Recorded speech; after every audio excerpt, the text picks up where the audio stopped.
Good evening everyone. Exam originals के इस YouTube channel पर, इस प्लेटफॉर्म पर एक बार फिर से आप सभी का स्वागत है, वंदन है, अभिनंदन है।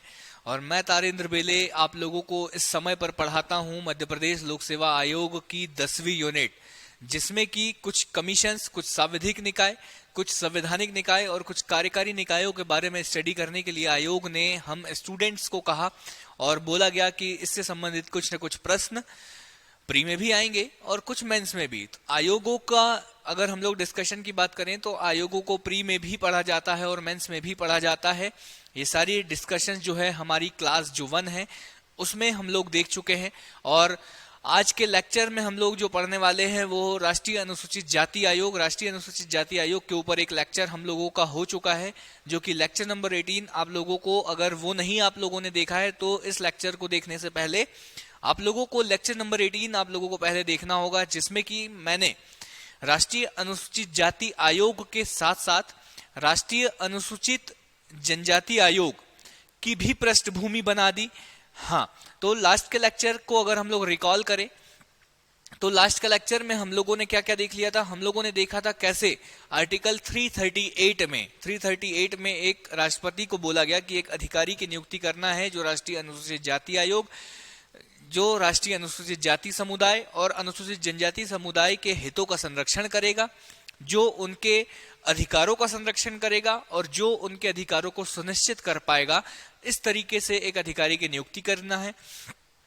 फिर हम लोगों ने देखा कि फिर भारत सरकार की पार्लियामेंट जो संसद है, संसद में आवाज उठी कि एक व्यक्ति ये सारे काम कैसे कर सकता है। तो एक आयोग के रूप में एक कार्यकारी निकाय मतलब कार्यपालिका के द्वारा एक आदेश जारी कर दिया जाता है कि अब जो है अनुसूचित जाति आयोग और अनुसूचित जाति समुदाय और अनुसूचित जनजाति समुदाय के लोगों के हितों को संरक्षण करने के लिए एक आयोग होगा, जो कार्यकारी आयोग होगा। और उसका नाम जो होगा वो क्या होगा, उसका नाम होगा अनुसूचित जाति एवं जनजाति आयोग।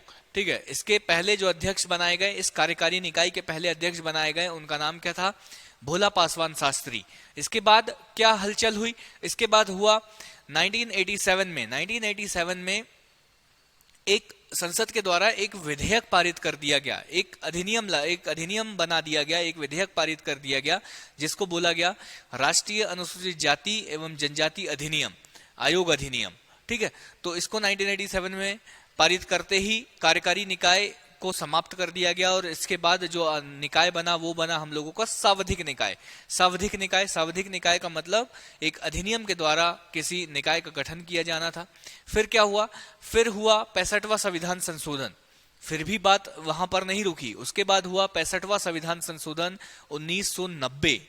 और 65वां संविधान संशोधन 1990 के तहत क्या हुआ, 1990 के तहत ये हुआ कि जो सांविधिक निकाय था उसको संवैधानिक निकाय में बदल दिया गया। मतलब सांविधिक निकाय तो अस्तित्व से खत्म हो गया, लेकिन क्या हुआ, जो आर्टिकल 338 में लिखा हुआ था क्या कि एक अधिकारी होगा, उसके जगह पर लिखा गया राष्ट्रीय अनुसूचित जाति आयोग, राष्ट्रीय अनुसूचित जाति समुदाय और राष्ट्रीय अनुसूचित जनजाति समुदाय के हितों के संरक्षण, उनके अधिकारों के संरक्षण, उनके जो भी अधिकार है उनके संरक्षण के लिए एक आयोग होगा जिसका नाम होगा राष्ट्रीय अनुसूचित जाति एवं जनजाति आयोग। ठीक है, ये बोल दिया गया आर्टिकल 338 में। फिर क्या हुआ सर, सारी चीजें चलती गई। उसके बाद क्या हुआ, तो उसके बाद जो चीज हुई वो चीजें आप समझिए। उसके बाद हुआ 89th कॉन्स्टिट्यूशन अमेंडमेंट 2003 में 90वां संविधान संशोधन हुआ और उसके तहत राष्ट्रीय अनुसूचित जाति आयोग एक नया आर्टिकल जोड़ा गया। एक तो 338 था ही, फिर 338 ए जोड़ा गया। 338 में लिखा गया, क्या लिखा गया कि इस देश में अनुसूचित जाति के समुदाय हैं, उनके हितों के संरक्षण, उनके अधिकारों के संरक्षण के लिए एक आयोग होगा। वो आयोग क्या करेगा, उस आयोग का नाम क्या होगा, राष्ट्रीय अनुसूचित जाति आयोग, जिसके बारे में आज हम लोग डिस्कशन करने वाले हैं।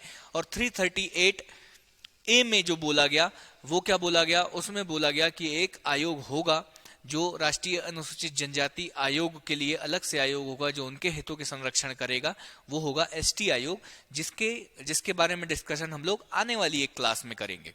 यहां तक की बातें आप लोगों को समझ आई। इसमें कोई डाउट था क्या? ये जो डिस्क्रिप्शन मैंने बताया ये लास्ट की क्लास का है।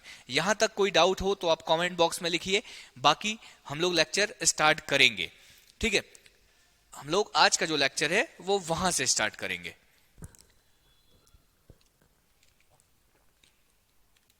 तो बताइए, यहां तक कोई डाउट है आप लोगों को? यहां तक कोई डाउट है तो बता दीजिए।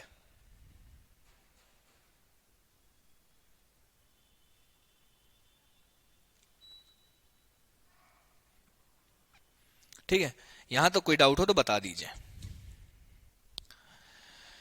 ठीक है, फिर हम लोग आज की क्लास यहां से चालू करते हैं। कहां तक हम लोग देख लिए थे? हम लोग देख लिए थे, ठीक है 2 सेकंड, हाँ हम लोगों को देखना है यहां से, क्योंकि यहां तक शायद मैंने आप लोगों को बता दिया था कि जो भी है 89th कॉन्स्टिट्यूशन अमेंडमेंट, 89th, हाँ यहां तक मैं आप लोगों को बता दिया था कि 89th कॉन्स्टिट्यूशन अमेंडमेंट जो कि 2003 में आया और 2004 से प्रभावी होकर 338 ए और 338 अनुच्छेद के बारे में मैं आप लोगों को बता चुका था। जो आज की क्लास है हम लोगों की, अब राष्ट्रीय अनुसूचित जाति आयोग के बारे में जो भी क्लास है हम लोगों की वो यहां से स्टार्ट होती है। ठीक है, आप समझिए कि हम लोगों की जो क्लास है वो यहां से स्टार्ट होती है और ये आयोग भी जो है वो यहीं से स्टार्ट होता है। तो हम लोग सामान्य परिचय से स्टार्ट करेंगे कि राष्ट्रीय अनुसूचित जाति आयोग के बारे में। तो अगर स्थापना की बात करें, स्थापना कब हुई इसकी? स्थापना कब हुई? अगर हम लोग स्थापना की बात करें तो ग्रीन पे ग्रीन ठीक नहीं लगेगा। आप लोगों को कौन सा कलर पसंद है? आप लोगों को व्हाइट कलर पसंद है। ठीक है, व्हाइट पे व्हाइट भी अच्छा नहीं लगेगा। ठीक है, तो हम लोग क्या ले लेते हैं, हम लोग एक काम कर लेते हैं, येलो ले लेते हैं। ठीक है, तो क्योंकि एग्जाम ओरिजिनल्स का लोगो जो थीम है वो भी येलो है, तो येलो हम लोगों को यूज करना ही पड़ेगा। ठीक है, इसमें आप कुछ नहीं कर सकते। तो स्थापना की बात करें कि स्थापना कब हुई इसकी सर, तो स्थापना सर 1978। देखो, जब पहली बार स्थापना हुई ना कि कुछ आयोग होगा, कैसा आयोग होगा? जो अनुसूचित जाति आयोग, जो अनुसूचित जाति और जनजाति के समुदायों के हितों का संरक्षण करेगा, वो सबसे पहली बार बात जो आई वो 78 में आई। क्यों? क्योंकि इससे पहले क्या था? इससे पहले तो सर एक अधिकारी था। हाँ, ये चीज तो आपने बताई है। हाँ, तो 1950 से लेकर कब तक? 1950 से लेकर 1978 तक जो था वो एक अधिकारी था। और अधिकारी का स्थान जब एक कार्यकारी निकाय ने लिया, अधिकारी का स्थान जब एक कार्यकारी निकाय ने लिया, तो वो सन जो था वो 1978 था, जब कार्यकारी निकाय के रूप में पहले अध्यक्ष के रूप में भोला पासवान शास्त्री को जब पहला अध्यक्ष बनाया गया था। तो वो जो था वो क्या था? वो पहली बार आयोग था। तो मान के चलिए कि इस आयोग की स्थापना जो है वो 1978 में ही हो गई थी। ठीक है, तो ये डेट आपको याद रखना है। आपको डिपेंड करता है कि आगे वाला आपसे क्या क्वेश्चन पूछना चाहता है, उस हिसाब से आपका आंसर होगा। फैक्ट आएगा कि बताइए पहली बार अनुसूचित जाति आयोग की स्थापना कब की गई थी? तो पहली बार अनुसूचित जाति आयोग की स्थापना कब की गई थी? 1978। 1978 क्वेश्चन आप समझिए, क्वेश्चन पूछने वाले का तरीका। लेकिन अगर वो आपसे पूछेगा कि बताइए राष्ट्रीय अनुसूचित जाति आयोग का वर्तमान स्वरूप कब अस्तित्व में आया, कब अस्तित्व में आया? तो आप भी जानते हैं 2004 में, 2004 में अस्तित्व में आया। और कैसे 2004 में अस्तित्व में आया? तो सर हमको पता है कौन सा संविधान संशोधन हुआ, 89th कॉन्स्टिट्यूशन अमेंडमेंट 2003 हुआ। और इसके तहत क्या हुआ? एक तो एससी आयोग अलग हो गया और दूसरा जो हो गया वो एसटी आयोग अलग हो गया। तो सर क्या दोनों जो है वो अस्तित्व में कब आए? तो दोनों अस्तित्व में आए 2004 में। ठीक है, 2004 में दोनों अस्तित्व में आए। ठीक है सर, ये सारी बातें हो गई, ये सारी चीजें भी अच्छे से आप समझा दिए कि 2004 में वर्तमान स्वरूप आया। अब इसकी प्रकृति कैसी है? सर इसकी प्रकृति तो बदलती गई। सबसे पहले एक अधिकारी था तो संवैधानिक था, फिर भोला पासवान शास्त्री जी जब अध्यक्ष बने उस समय पे इसकी प्रकृति जो थी वो कार्यकारी थी। लेकिन उसके बाद सांविधिक हो गई सर, उसके बाद सांविधिक हो गई, फिर 1992 में संवैधानिक हो गई और वर्तमान में भी क्या है? तो संवैधानिक है। तो वर्तमान स्वरूप का अगर पूछे कोई भी तो स्वरूप देखिए वर्तमान के परिप्रेक्ष्य में देखेंगे हम लोग, और वर्तमान में क्या है? संवैधानिक है। संवैधानिक क्यों है? संवैधानिक क्यों है? क्यों संवैधानिक है भाई? तो संवैधानिक इसलिए है क्योंकि इसका उल्लेख कहां मिल रहा है? इसका उल्लेख मिल रहा है 338, आर्टिकल 338 भाग 16।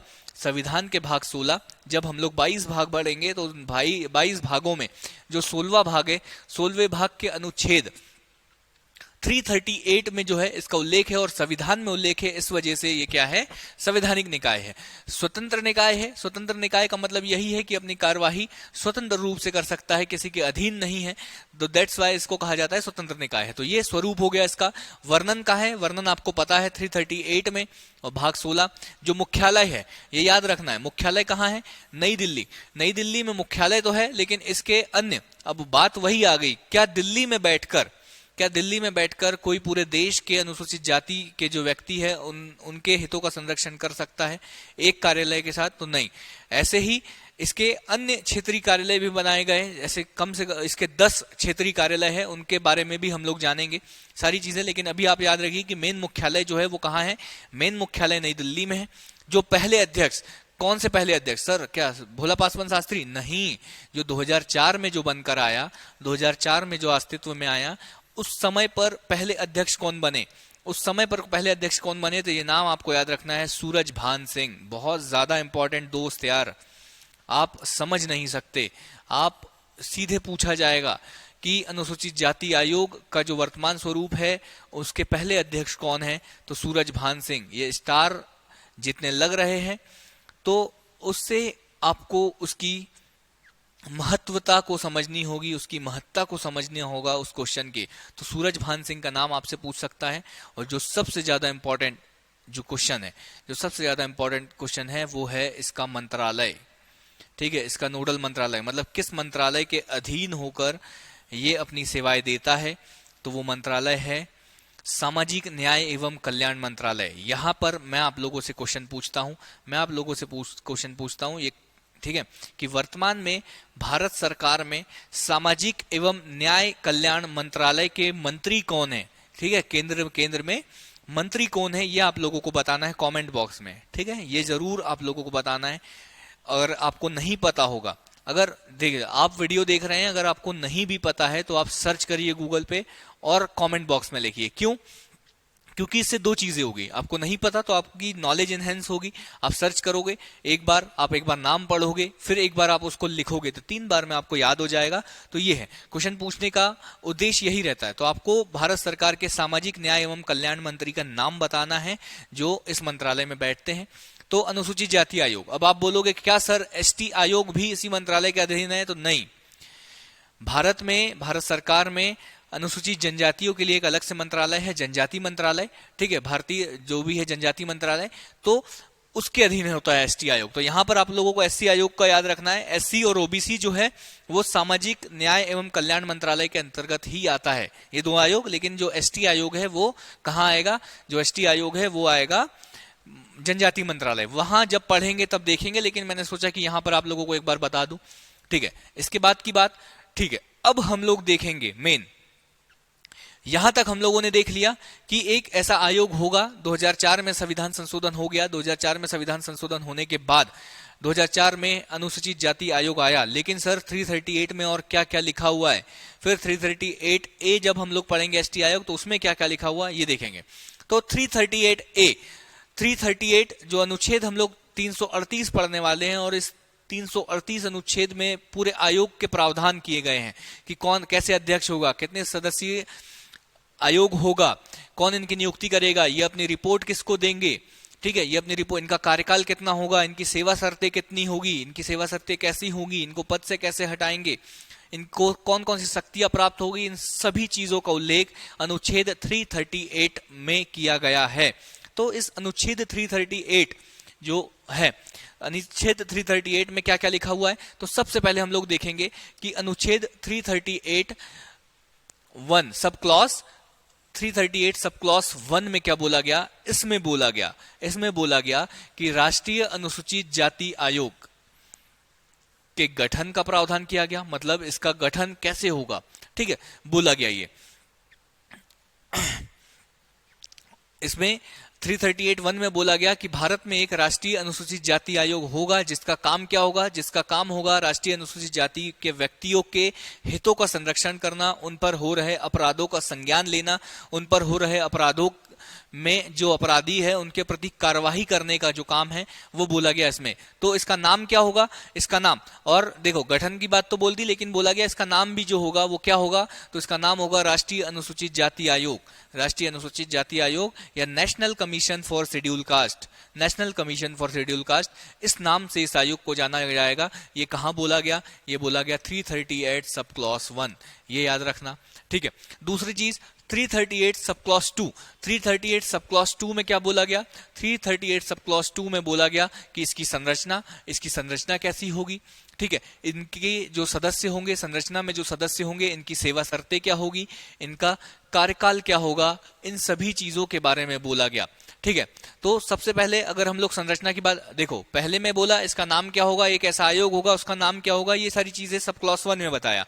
सब क्लॉज 2 में क्या बोला गया कि इसकी संरचना क्या होगी, इसके जो सदस्य होगी उनकी सेवा शर्तें क्या होगी और इनका कार्यकाल क्या होगा, इस चीज के बारे में बोला गया। कहां पर, सब क्लॉज 2 में बोला गया। तो क्या है सर इनकी संरचना, तो 1+1+3 कैसे याद रखना है आपको, हाँ जो याद रखने का तरीका है वो 1, फिर दूसरे कलर से मैं आप लोगों के लिए लिख दूं, दूसरे कलर से फिर एक और 1, 1+1+3, ये संरचना है राष्ट्रीय अनुसूचित जाति आयोग की, ये संरचना है राष्ट्रीय अनुसूचित जाति आयोग की। सर ये क्या है 1+1+1+3, ये क्या है, तो समझिए, ठीक है क्या है।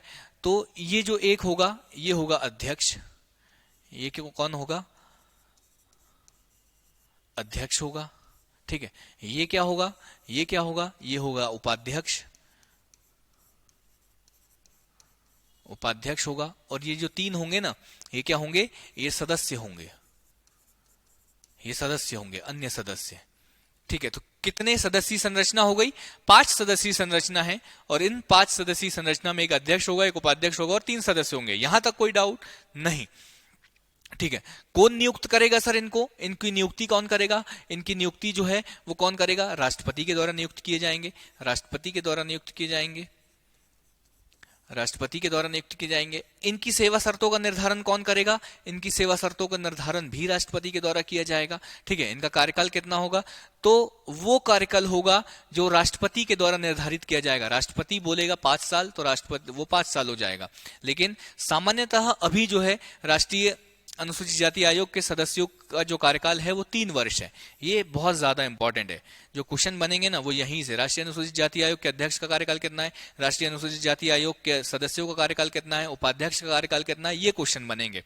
तो ऑप्शन में ये भी आ सकता है कि राष्ट्रपति के द्वारा निर्धारित किया जाता है, सही है, लेकिन वर्तमान में कितना है, वर्तमान में राष्ट्रपति ने निर्धारित करके रखा है कि 3 साल का कार्यकाल होगा और 2 बार मैक्सिमम से मैक्सिमम 2 बार पद को धारण कर सके। मतलब एक अध्यक्ष चाहे तो 2 बार अध्यक्ष बन सकता है, 3-3 साल के 2 बार में, उसके बाद वो अध्यक्ष नहीं बन सकता। मतलब 2 बार तक वो अपने पद को धारण कर सकता है। सदस्य 2 बार सदस्य बन सकते हैं, ठीक है, 2 बार ही वो इस पद को धारण कर सकते हैं। ये बात बोल दी गई राष्ट्रपति के द्वारा। राष्ट्रपति ने 3 साल का कार्यकाल निर्धारित कर दिया, सेवा शर्तें निर्धारित कर दी और आयोग बना दिया 1+1+3।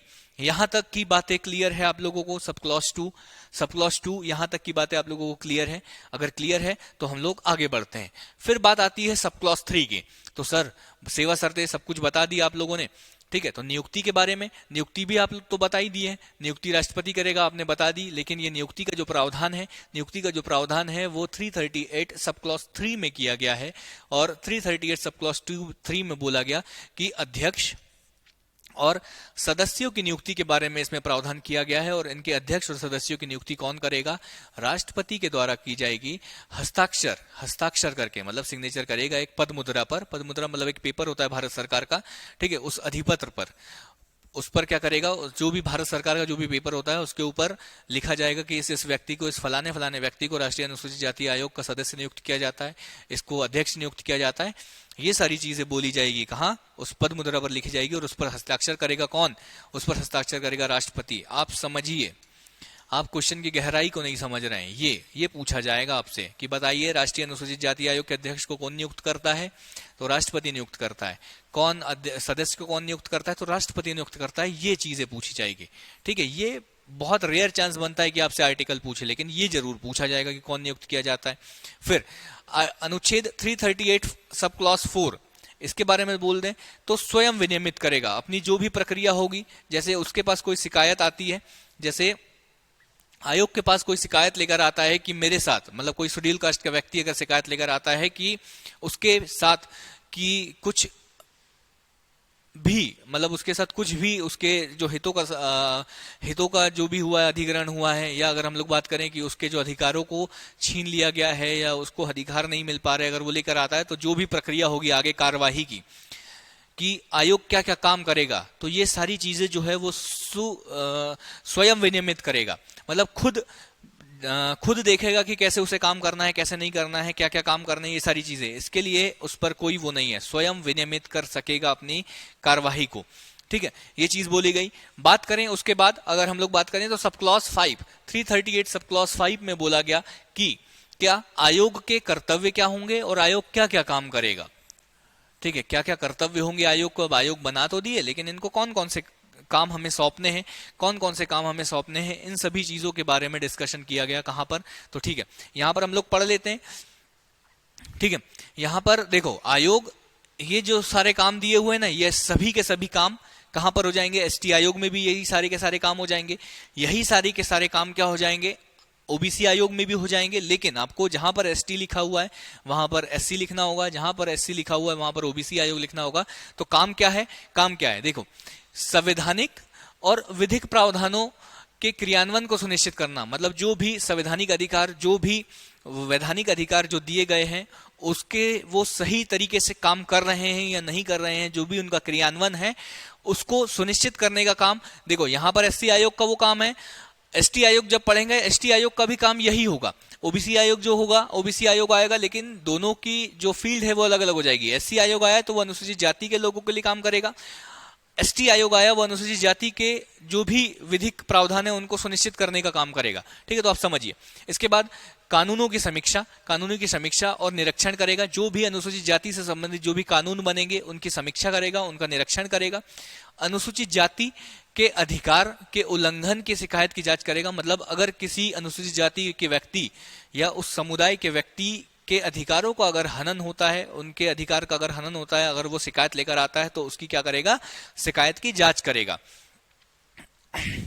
अनुसूचित जाति के जो भी समुदाय है उनके सामाजिक और आर्थिक विकास से संबंधित काम करेगा।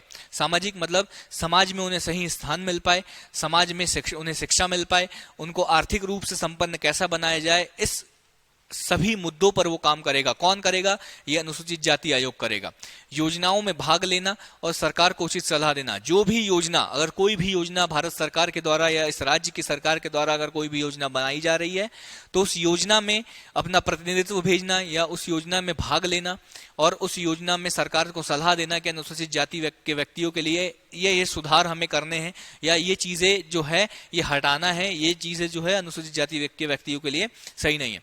राष्ट्रपति के द्वारा अन्य जो भी कार्य सौंपे जाएंगे वो सभी काम करेगा कौन, ये आयोग ही वो सभी काम करेगा। देखो ये आपको 2-4-5 लाइनें रट लेनी है, यही काम आप लोगों को लिखना है, क्योंकि ये देखो रटने की भी जरूरत नहीं है। ये अगर आप समझ पा रहे हैं तो रटने की आवश्यकता नहीं है। आपको समझ आगे क्या क्या काम है, बस आपको लिखते आना चाहिए। आपको की पॉइंट याद हो जाए, आपको लिखते आना चाहिए तो आप लिख पाओगे, वरना कुछ नहीं। देखो यही चीज है, आपको एससी में ओबीसी में सारी चीजें लिखना है, हर आयोग में यही चीजें लिखना है। पर्यावरण का मुद्दा आया, एनजीटी के कार्य पूछे तो यही पर्यावरण संबंधित जो भी संवैधानिक और विधिक प्रावधान है उनके क्रियान्वयन को सुनिश्चित करना। ठीक है, एनजीटी का कार्य कानूनों की समीक्षा करना, निरीक्षण करना। ठीक है, फिर यहां पर फिर एनजीटी का कार्य तो यहां पर हटा दो, यहां पर लिख दो आप क्या, यहां पर लिख दो कि पर्यावरण से संबंधित जितने भी अधिकार है उनके उल्लंघन होता है तो उनकी शिकायतों की जांच करना। ठीक है, ये सारी चीजें हो गई। ठीक है, योजनाओं में भाग लेना और सरकार को उचित सलाह देना, ये भी काम है एनजीटी का। मतलब सब, मतलब आप समझ रहे हैं सारी चीजें एक ही है। ध्यान देने बात यह है स्वतः संज्ञान। ये कुछ याद करना है ना, कुछ इंपॉर्टेंट चीजें है ना, तो वो ये है स्वतः संज्ञान। मतलब आयोग को अगर किसी केस में लगता है, आयोग को किसी केस में लगता है कि वहां पर अनुसूचित जाति व्यक्ति के साथ प्रताड़ना हुई है, अनुसूचित जाति के व्यक्ति के अधिकारों का हनन हुआ है, अनुसूचित जाति के व्यक्तियों के साथ कुछ गलत हुआ है, तो क्या प्रोसेस होती है गवर्नमेंट की? गवर्नमेंट की प्रोसेस होती है कि कोई रिपोर्ट लिखवाएगा, फिर उस पर कार्रवाई की जाएगी। लेकिन ऐसा यहां नहीं है। स्वतः संज्ञान का मतलब है अगर आयोग को लगता है, आयोग स्वयं देखेगा, अगर आयोग को लगता है कि हाँ ऐसा कुछ हुआ है, उसके अधिकारों का हनन हुआ है, उसके साथ कुछ गलत हुआ है, तो बिना किसी रिपोर्ट के आयोग को लग गया, आयोग ने स्वतः संज्ञान ले लिया, आयोग को लगा कि हाँ यहां पर मुझे कार्यवाही करनी चाहिए, तो आयोग वहां कार्यवाही करेगा। आयोग किसी रिपोर्ट का या किसी शिकायत का इंतजार नहीं करेगा, ठीक है। और जो भी सारी चीजें ये है, स्वतः संज्ञान लेगा और अपनी राय जाहिर कर सकता है, तो स्वतः संज्ञान लेगा, आयोग वहां कार्यवाही में वो कर सकता है, ठीक है। तो ये जो याद है कि स्वतः संज्ञान लेने की शक्ति जो है इस आयोग के पास है। इसके बाद की अगर बात करें तो सब क्लॉज 6, तो वही है रिपोर्ट। सब क्लॉज 6 और सब क्लॉज 7 में हम लोगों को रिपोर्ट देखना होता है। क्या रिपोर्ट मतलब? प्रतिवेदन, प्रतिवेदन, प्रतिवेदन, प्रतिवेदन, ठीक है। तो क्या है? तो प्रतिवेदन भी दो टाइप्स के। अगर हम लोग देखें प्रतिवेदन भी दो तरीके के। कैसे कैसे प्रतिवेदन सर? एक तो केंद्र सरकार से संबंधित प्रतिवेदन होगा और एक राज्य सरकार से संबंधित, मतलब जैसे अगर राष्ट्रीय अनुसूचित जाति आयोग है, वो कुछ अपना काम करता है जो मध्य प्रदेश राज्य से संबंधित है, या कुछ ऐसा केस वो इन्वॉल्व होता है जो मध्य प्रदेश में किसी व्यक्ति के साथ प्रताड़ना होती है, तो मध्य प्रदेश सरकार को भी वो प्रतिवेदन भेजेगा और केंद्र सरकार को भी अपने कार्यों को प्रतिवेदन भेजेगा। तो केंद्र सरकार को कैसे भेजेगा? देखिए, केंद्र से संबंधित जो भी प्रतिवेदन होगा वो राष्ट्रपति को देगा, राष्ट्रपति को अपने प्रतिवेदन, जो भी रिपोर्ट होगा, जो भी वो काम करेगा एक साल में, वो राष्ट्रपति को सौंपेगा। और राष्ट्रपति का काम क्या होगा? राष्ट्रपति वो प्रत्येक सदन के सामने रखेगा। राष्ट्रपति क्या करेगा? प्रत्येक सदन में क्या क्या आ जाएगा? लोकसभा और राज्यसभा, ठीक है। ये हो गया प्रत्येक सदन के सामने। यही चीज राज्य में, राज्य सरकार में राज्य के राज्यपाल को प्रतिवेदन सौंपेगा और राज्यपाल क्या करेगा? राज्य विधानमंडल, राज्य विधानमंडल में क्या क्या आता है? क्या क्या आता है? विधान परिषद और विधानसभा, विधान परिषद, ठीक है। तो इनके समक्ष क्या करेगा राज्यपाल? मतलब आसान सी चीजें, कुछ बस लिखा ज्यादा है लेकिन समझने वाली कुछ चीजें है नहीं। एक बार और देख लो भाई साहब। प्रतिवेदन केंद्र स्तर पर राष्ट्रपति को देगा, राष्ट्रपति सदन में, राष्ट्रपति क्या करेगा? राष्ट्रपति सदन में, दोनों सदनों में, लोकसभा में भी और राज्यसभा में भी उसको प्रस्तुत करेगा, ठीक है। उसके बाद राज्य स्तर पर अगर हम लोग बात करें तो राज्य के राज्यपाल को देगा और राज्य का राज्यपाल क्या करेगा? राज्य का राज्यपाल करेगा कि राज्यपाल ये सुनिश्चित करेगा कि ये जो रिपोर्ट है, ये जो विधानमंडल है, राज्य विधानमंडल, विधान परिषद और विधानसभा दोनों में ये क्या हो जाए? प्रस्तुत हो जाए। इसके बाद की अगर हम लोग बात करें तो क्या है सर? 338 शक्ति 338 में बोला गया कि इस आयोग को कैसी शक्तियां प्राप्त होगी। इस आयोग को कैसी शक्तियां प्राप्त होगी? तो आप भी जानते हैं कैसी शक्तियां प्राप्त होगी? सिविल न्यायालय की शक्ति, ठीक है। सिविल न्यायालय की शक्ति प्राप्त होगी इसको। हम लोग देखते ही है, क्या क्या देखते हैं? हम लोग देखते हैं सिविल प्रक्रिया संहिता 1908 के तहत हम लोग देखते हैं कि मैक्सिमम जितने भी हम लोग आयोग पढ़ते हैं उन सभी आयोगों को सिविल प्रक्रिया संहिता 1908 के तहत, ठीक है, या दंड प्रक्रिया संहिता 1908 के तहत क्या दिया गया है? सिविल न्यायालय की शक्तियां दी गई। और मैंने इससे पहले के लेक्चरों में भी आपको बताया कि जब भी किसी आयोग या जब भी किसी कमीशन को सिविल न्यायालय की शक्तियां प्राप्त होती है तो उसको कौन कौन सी शक्तियां ऑटोमेटिक प्राप्त हो जाती है, वो सारी चीजें मैं बता चुका हूं आपको। तो कौन कौन सी शक्तियां हैं सिविल न्यायालय को? कौन कौन सी शक्तियां प्राप्त होती है? तो गवाहों को उपस्थित करा सकता है, ठीक है, उनको समन कर सकता है, मतलब हाजिर कर सकता है, उपस्थित कराना, समन कराना, हाजिर करना, या शपथ पर उनकी जांच करना। जो भी एफिडेविट है उनके ऊपर वो जो भी बयान देते हैं उन सभी की जांच करना। किसी दस्तावेज को ढूंढना, किसी भी सबूत को ढूंढना, ठीक है, उनको प्रस्तुत करना। और हलफनामे पर साक्ष्य, मतलब वही एफिडेविट ही मान लो आप, ठीक है, तो हलफनामे पर साक्ष्य प्राप्त करना। किसी पब्लिक रिकॉर्ड, मतलब अगर कोई ऐसा रिकॉर्ड उनको जांच में चाहिए तो उसको न्यायालय से या भारत के किसी भी कार्यालय, कोई भी सरकारी कार्यालय से वो उसकी प्रति मंगाने की भी शक्ति उसको होती है। कोई भी पब्लिक रिकॉर्ड जो कि उस जांच से संबंधित है या उस जांच में मदद कर सकती है, उसको न्यायालय से मंगवाना, या न्यायालय से नहीं मंगवाना तो अगर किसी कार्यालय में, कैसे सरकारी दफ्तर में अगर वो रखा हुआ है तो उसकी प्रति मंगाने की भी शक्ति उसके पास होती है। गवाहों और दस्तावेजों की जांच करना, कमीशन का गठन करना, कोई अन्य मामला का सुझाव दिया गया हो, ठीक है, मतलब अगर जांच के लिए कोई कमीशन और लग रहा होता है उन्हें, किसी एक पर्टिकुलर केस के लिए अगर किसी कमीशन का गठन करना है, किसी आयोग का गठन करना है, तो ये भी गठन करने की शक्ति होती है एक सिविल न्यायालय के पास। और यही सारी शक्तियां जो है वो राष्ट्रीय अनुसूचित जाति आयोग को दी गई। किस अनुच्छेद के तहत? अनुच्छेद 338 सब क्लॉज 8 के तहत दी गई। इसके बाद 338 सब क्लॉज 9, इसमें क्या बोला गया? इसमें क्या बोला गया? ठीक है, ये जो चीजें हैं ये इस वाले पेज पे नहीं आनी चाहिए थी, तो वो यहां आ गई है। 338(9) में जो है वो इतना है ऊपर वाला। ठीक है, तो इसमें बोला गया, क्या बोला गया समझिए, कि अनुसूचित जातियों से संबंधित सभी बड़े नीतिगत फैसले लेते समय केंद्र एवं राज्य सरकारों के द्वारा आयोग से ऐसे संबंधित सभी नीतिगत एवं फैसले राज्य सरकार को परामर्श किया जाएगा। मतलब वही है, मतलब वो बार बार वो चीज हो गई है। ठीक है, लिखा रहने दीजिए, जो समझने की चीज है वो मैं आपको समझा देता हूं।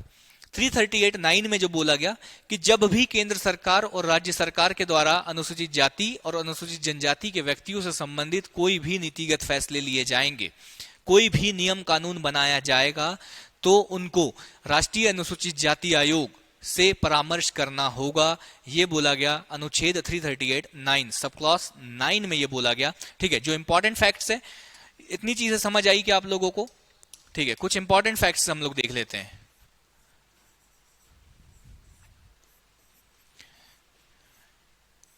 इनको प्री फैक्ट हम लोग बोल देते हैं, प्री फैक्ट। ठीक है, प्री फैक्ट क्यों बोल रहा हूं? क्योंकि प्री के लिए इंपॉर्टेंट है। क्या इंपॉर्टेंट है? इसमें बोला गया आयोग का जो अध्यक्ष है, कहां पे? 1+1+3, ये संरचना मैंने अभी आप लोगों को बताई। 3 साल का कार्यकाल, 5 सदस्यीय संरचना। इसमें जो ये पहला वाला 1 है, पहला वाला 1 मतलब अध्यक्ष, इसको जो है केंद्रीय मंत्री का दर्जा दिया जाएगा। जैसे जो भी सुविधाएं आज केंद्रीय मंत्री मतलब गृह मंत्री आप मान लो, ठीक है, केंद्रीय मंत्री है, केंद्रीय गृह मंत्री को जो भी सुविधाएं मिल रही है, जो भी सुरक्षा मिल रही है, जो भी सुविधाएं, जितनी भी सेवा जो भी सुविधाएं मिल रही है, वो सभी की सभी जो वो है वो इसको भी मिलेगी, जो अध्यक्ष होगा यहाँ का, क्योंकि उसको केंद्रीय मंत्री का दर्जा प्राप्त है।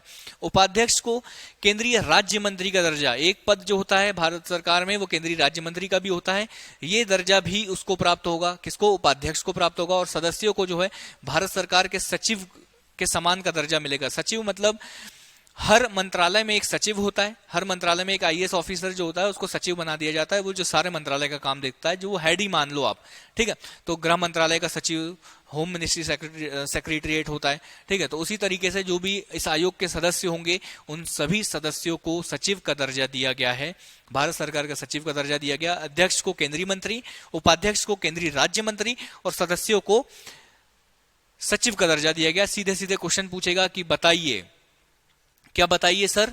बताइए आपकी राष्ट्रीय अनुसूचित जाति आयोग के जो भी अध्यक्ष हैं उनको कौन सा दर्जा मिला हुआ है? तो सीधे सीधे ऑप्शन में 4 ऑप्शन रहेंगे, आपको लगाना होगा। ये प्री फैक्ट है, इसके सामने अगर मैंने प्री फैक्ट लिख दिया है तो ये क्वेश्चन बनना तय है आप लोगों के लिए। ठीक है, बात करें उपलब्धियां क्या क्या है। अब देखो, अब कुछ ज्यादा बचा नहीं, क्या क्या उपलब्धियां है। आयोग बना तो दिया, लेकिन क्या क्या उपलब्धियां हुआ है? तो देखिए, कानूनी प्रावधानों का क्रियान्वयन पर निगरानी रखी गई है, बात वही है। ऑन द स्पॉट पूछताछ हुई है, सारी चीजें वही है। शैक्षणिक विकास है उसकी निगरानी हुई है, मतलब अनुसूचित जाति आयोग ने देखा है कि अनुसूचित जनजाति आयोग के लोगों की शिक्षा का स्तर क्या है, उस पर क्या क्या काम किया जाना चाहिए, तो वो काम हुआ है। और जिसके कारण एससी के जो समुदाय है उनकी साक्षरता बढ़ी है, एससी का जो समुदाय है इनकी साक्षरता बढ़ी है, ये बात बोली गई। यही चीजें आप एसटी में भी लिख सकते हो। आर्थिक मोर्चे पर मजबूती, मतलब आर्थिक सुधार हुआ है। ठीक है, शिकायतों की सुनवाई हुई है, मतलब सारी चीजें, कुछ ज्यादा इतने ज्यादा इंपॉर्टेंट नहीं है। ठीक है, जो इंपॉर्टेंट है वो इस बोर्ड पे। इसको समझाने के पहले मुझे ना पानी पीना होगा, आप समझ रहे हैं? मुझे आप 1 मिनट का समय दीजिए।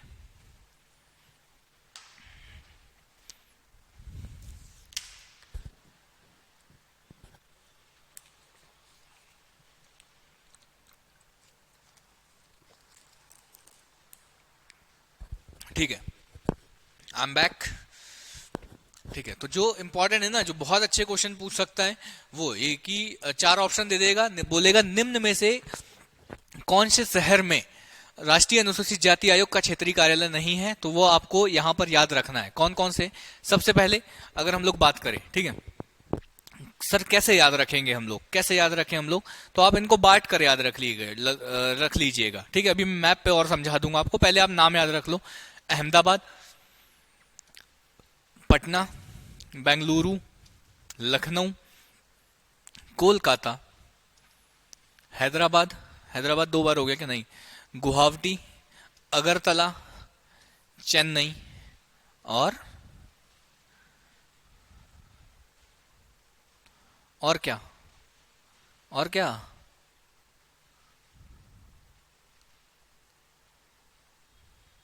10 हो गए, 5 ये और 5 ये, ठीक है। तो 10 क्षेत्रीय कार्यालय हैं, इनके नाम आप लोगों को याद रखना है। आप कैसे रख लोगे? अगर आप लोग देखोगे कि उत्तर भारत में, मतलब नॉर्थ इंडिया, नॉर्थ इंडिया में क्या क्या है?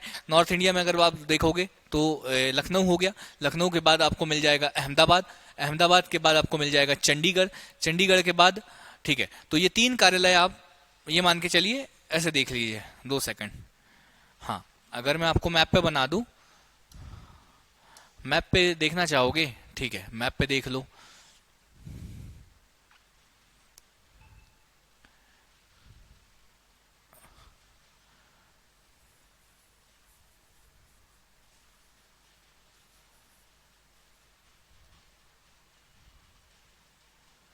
ठीक है, ये भारत का मैप नक्शा हो गया।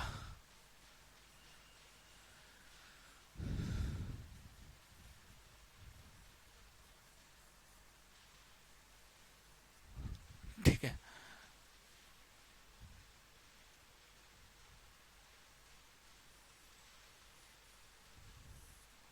ठीक है, जैसा भी बन रहा है आप लोग एक्सेप्ट करिएगा, ठीक है। ऐसे अपन लोग मान लेते हैं, ठीक है। थोड़ा उतना, ये हमारा प्यारा भारत है, समझ रहे हो? ठीक है, मैं अच्छे से नहीं बना पाया, लेकिन ये क्या है? ये है हमारा प्यारा भारत, और ये है हमारा प्यारा भारत। तो इस प्यारे भारत में एक एक कार्यालय यहाँ आपको मिल जाएगा अहमदाबाद में, ठीक है। ये क्या हो गया? ये अहमदाबाद में हो गया, ठीक है। फिर यहाँ पर एक मिल जाएगा, एक यहाँ मिल जाएगा, ठीक है। एक यहाँ मिल जाएगा चंडीगढ़, चंडीगढ़ ये लिख दिया मैंने, ठीक है। फिर एक यहाँ मिल जाएगा लखनऊ में, कहाँ मिल जाएगा? लखनऊ में मिल जाएगा। एक मुख्य कार्यालय जो है वो दिल्ली में है ही, ये बड़ा मैं इसको बना देता हूँ। ये कहाँ है? ये है दिल्ली में, ठीक है। ये दिल्ली, ये नॉर्थ इंडिया के हो गए। ये कहाँ के हो गए? ये हो गए नॉर्थ इंडिया के आपके। कौन कौन से? अहमदाबाद, लखनऊ और चंडीगढ़। फिर हम लोग चले जाते हैं साउथ में। साउथ में क्या क्या आ जाएगा? साउथ में अगर जाएंगे तो बेंगलुरु, हैदराबाद, चेन्नई, बेंगलुरु, हैदराबाद और चेन्नई, ठीक है। ये आ गए बेंगलुरु, हैदराबाद, चेन्नई, ये 3 हम लोग नीचे बना देते हैं, ठीक है। इन 3 को हम लोग कहाँ बना देते हैं? इन 3 को हम लोग बेंगलुरु, बेंगलुरु यहाँ आ जाएगा, ठीक है। ये हो गया, ब्लैक पेन से बना देते हैं बेंगलुरु को। ये हो गया बेंगलुरु। फिर यहाँ पर आप लोगों को मिल जाएगा हैदराबाद, हैदराबाद, और यहाँ पर आप लोगों को मिल जाएगा चेन्नई, ठीक है। ये क्षेत्रीय कार्यालय हो गए, ये 3 हो गए। अब अगर हम लोग किसकी बात करें? अगर हम लोग बात करें कि नॉर्थ ईस्ट स्टेट कहाँ कहाँ है, तो इधर बच जाएगा। नॉर्थ ईस्ट तो नहीं बोलूंगा मैं, मतलब हम लोग बोलेंगे कि east side, east east India में क्या क्या है, ठीक है। तो ईस्ट इंडिया में क्या क्या है? पटना, पटना के बाद अगर हम लोग देखेंगे कोलकाता, पटना, कोलकाता, कोलकाता के बाद अगर हम लोग देखेंगे अगरतला, अगरतला के बाद हम लोग देखेंगे गुवाहाटी, ठीक है। तो क्या क्या हो जाएगा? हम लोग यहाँ पर देखेंगे, ये जो हो जाएगा, ये हो जाएगा पटना, ये हो जाएगा पटना, ठीक है। ये पटना हो गया। फिर यहाँ पर आप लोगों को मिल जाएगा कोलकाता, ये बंगाल में आपको मिल जाएगा कोलकाता, ठीक है। ये कोलकाता हो गया, ठीक है। फिर यहाँ पर मिल जाएगा आपको अगरतला, हाँ, यहाँ पर आप लोगों को मिल जाएगा अगरतला, अगरतला, ठीक है, अगरतला। और यहाँ पर आप लोगों को मिल जाएगा गुवाहाटी, ठीक है। तो ये आप अगर इसको याद रखना चाहते हैं ना, तो आप थोड़ा ऐसा मैप के थ्रू याद रखना। 3 ऊपर, 3 कौन कौन से ऊपर? थोड़ा बोलिए। अहमदाबाद, अहमदाबाद, लखनऊ, लखनऊ और चंडीगढ़, चंडीगढ़ और मुख्य कार्यालय दिल्ली, दिल्ली, ठीक है। फिर इस साइड आओ तो यहाँ पर पटना, पटना के बाद कोलकाता, कोलकाता के बाद गुवाहाटी, गुवाहाटी के बाद अगरतला, इधर हो गए, नीचे आ जाओ, नीचे आ जाओ तो यहाँ पर क्या आ जाएगा, यहाँ पर आ जाएगा बेंगलुरु, बेंगलुरु, हैदराबाद और चेन्नई। ये आपको 10 याद हो गए क्या, 10 इसके कार्यालय आपको याद होगा। ये बहुत ज्यादा इंपॉर्टेंट है, इस पर मैं स्टार लगा नहीं पा रहा हूं क्योंकि कितने स्टार लगाऊंगा आप बताइए, लेकिन मैं यहाँ आप लोगों को जरूर लिख दे रहा हूं कि ये क्या है, बहुत ज्यादा इंपॉर्टेंट है। प्री के फैक्ट, प्री के क्वेश्चन बन सकते हैं इससे, ठीक है, ये सारी चीजें। इसके बाद अगर हम लोग बात करें कमियां क्या क्या है, आयोग में कौन कौन सी कमियां हैं, हर आयोग में, हर कमीशन में कुछ ना कुछ कमियां होती है। सारी चीजें वही रहती है कि वर्तमान घटनाओं पर चुप्पी है, हर आयोग की आप लोग बोल सकते हैं। जांच तंत्र का अभाव है, जांच तंत्र नहीं होता इनके पास स्वयं की शक्ति, क्योंकि अगर इनको कुछ जांच करनी होती है तो ये जो भी राज्य सरकार, जिस भी राज्य में अगर कुछ काम है तो उन राज्य सरकार के जांच तंत्रों का इस्तेमाल करती है, जांच तंत्र नहीं है। अनुसूचित जाति आयोग पर बढ़ते अत्याचार के मामले बढ़ ही रहे हैं, मामलों में कमी नहीं आई है, ये कमियां हैं। जो भी लंबित शिकायतें हैं, ये इन पर अभी भी काम नहीं हो पा रहा है, बहुत सारी शिकायतें जो है वो लंबित होती जा रही है, ये इस आयोग की कुछ कमियां हैं। कुछ कमियों के बाद अगर हम लोग कुछ देखें तो सुझाव, हम लोग कमियां तो हो गई, हम क्या सुझाव देना चाहेंगे, हम चाहेंगे कि अपराधों के लिए जांच तंत्र हो, क्योंकि जांच तंत्र नहीं है, किसी भी राज्य सरकार का जांच तंत्र इस्तेमाल करते हैं। दंड देने की सख्ती दी जाए, लंबित शिकायतों पर यथाशीघ्र निपटारा हो, लोगों में जागरूकता का प्रचार प्रसार हो, ये सारे सुझाव हम दे सकते हैं। यही सारी चीजें हमारे हाथों में है कि हम लोग निपटारा, मतलब वही है सारी चीजें, आप समझिए, ठीक है। इसके बाद अब तक के अध्यक्षों की अगर हम लोग बात करें तो अब तक के जो अध्यक्ष है, अब तक के अध्यक्ष जो है वो है सूरजभान सिंह। सबसे पहले ये चीज मैंने आप लोगों को बताई थी कि जो याद रखता है वो ये सूरजभान सिंह, फिर बूटा सिंह, उसके बाद सूरजभान सिंह के बाद बूटा सिंह बने, फिर पीएल पुनिया जी बने, पीएल पुनिया जी बने 2 बार, ठीक है, और रामशंकर कठारिया। ये सारे के सारे नाम आपको याद रखना है। अब आप बोलोगे सर क्यों नाम याद रखना है, क्योंकि कम अध्यक्ष है, इसलिए पूछा जा सकता है कि निम्न में से कौन सा व्यक्ति राष्ट्रीय अनुसूचित जाति आयोग का अध्यक्ष नहीं बना है, ऐसे क्वेश्चन बन सकते हैं। 3 नाम इसमें से रहेंगे, चौथा कोई और रहेगा, आपको उस पर टिक करना होगा। जो नाम याद रखना है, सबसे पहला जो याद रखना है वो सूरजभान सिंह। और सूरजभान सिंह मैं तो बोलूंगा सबके सब याद रखो, लेकिन अगर कोई कम पढ़ने का इच्छुक है तो वो सबसे पहले सूरजभान सिंह। दूसरा नाम जो याद रखना है वो पीएल पुनिया। पीएल पुनिया क्यों सर, क्योंकि 2 बार अध्यक्ष बने, एकमात्र ऐसा व्यक्ति जो राष्ट्रीय अनुसूचित जाति आयोग का 2 बार अध्यक्ष बना है वो है पीएल पुनिया, ठीक है, ये नाम याद रखना है। फिर नाम याद रखना है आपको विजय शामपाला। विजय शामपाला क्यों याद रखना है, क्योंकि वर्तमान अध्यक्ष है, वर्तमान में जो अध्यक्ष है उनका नाम है विजय शामपाला, तो ये नाम भी आपको याद रखना है। क्या इतनी बातें आप लोगों को क्लियर हुई, ठीक है, लिख लीजिए, टाइम लगाइए, रोकिए वीडियो, लिख लीजिए जो भी सारी चीजें जो इंपॉर्टेंट है उस पर स्टार लगा लीजिए आप भी अपनी कॉपी में। या मैं तो बार बार बोलता हूं, अगर किसी का नाम आप लोगों को अच्छा लगता है कि हाँ उसके नाम को देखने से, उसके नाम को सुनने से आपको अगर खुशी मिलती है, आप उसका नाम लिख लीजिए, लिख लिया करो, ठीक है, जो भी हो, रीना, पूजा, जो भी सारी चीजें, ये सब नाम लिख लिया करो, ठीक है। ये सारी बातें अपने आपस की है, तो कुछ भी नाम लिख लो, कॉपी में कौन देख रहा है, लेकिन कम से कम उसके नाम पढ़ने के, उसका नाम पढ़ने के लिए आप कम से कम उस पेज को वापस पलटाओगे, उस पेज को फिर से पढ़ोगे, ठीक है। तो ये चीजें हैं। हाँ, वर्तमान की संरचना अगर हम लोग देखें तो वर्तमान की संरचना ये है कि वर्तमान में अध्यक्ष जो है वो है विजय शामपाला, उपाध्यक्ष के पद पर जो है वो है अरुण हल्दर जी, और जो सदस्य है वो है अंजू बाला और सुभाष पारधी। एक सदस्य अभी इसमें रिक्त स्थान है, तो अंजू बाला, सुभाष पारधी नाम याद मत कर रखो, अरुण हल्दर जी का नाम बस एक बार याद रख लो, और विजय शामपाला। इनको कैसे, तो केंद्रीय मंत्री का दर्जा है, इनको राज्य मंत्री का दर्जा है, और इनको सचिव का दर्जा प्राप्त है। ये सारी चीजें आप लोग ऑलरेडी देख ही चुके हैं। तो वर्तमान जो संरचना है वो ये है, ठीक है। अब तक के उपाध्यक्षों की बात करें तो पहले उपाध्यक्ष जो थे वो फकीर सिंह बाघेला। बाकी यार मुझे नहीं लगता कुछ याद रखना है, ये उपाध्यक्ष आप छोड़ो, आप अध्यक्ष याद रख लो, बात बराबर है, ठीक है। बाकी तो अगर आप पढ़ना चाहे तो आप पढ़ सकते हैं। इंपॉर्टेंट फैक्ट जो है वो ये कि पीएल पुनिया, ये सारी चीजें तो मैं बता ही चुका हूं, ठीक है। एकमात्र और 2 बार अध्यक्ष बनने वाले पहले और एकमात्र व्यक्ति है कौन, पीएल पुनिया जी। ये सारी चीजें मैं आपको बता ही चुका हूं। सिर्फ एकमात्र आदमी है, एकमात्र व्यक्ति है जो 2 बार अध्यक्ष बने हैं, और पहले ही भी व्यक्ति है जो 2 बार अध्यक्ष बने हैं राष्ट्रीय अनुसूचित जाति आयोग के। लेकिन एक नाम जो याद रखना है आप लोगों को वो है सुरेखा लंबोतर। क्या, सुरेखा लंबोतरे, ठीक है। राष्ट्रीय अनुसूचित जाति आयोग में, ठीक है, सदस्य बनने वाली प्रथम महिला, सदस्य बनने वाली। अध्यक्ष अभी तक कोई महिला नहीं बनी, उपाध्यक्ष अभी तक कोई महिला नहीं बनी, लेकिन सदस्य के रूप में एक महिला को नियुक्त किया गया था। जो पहली महिला थी उनका नाम था क्या, सुरेखा लंबोतरे। ये आप एक बार याद रख लीजिए, 1 + 1+1+3 में यहाँ पर इस वाले पद पर आई थी, यहाँ पर कोई महिला अभी तक नहीं आई है, तो ये चीज आप लोगों को याद रखना है।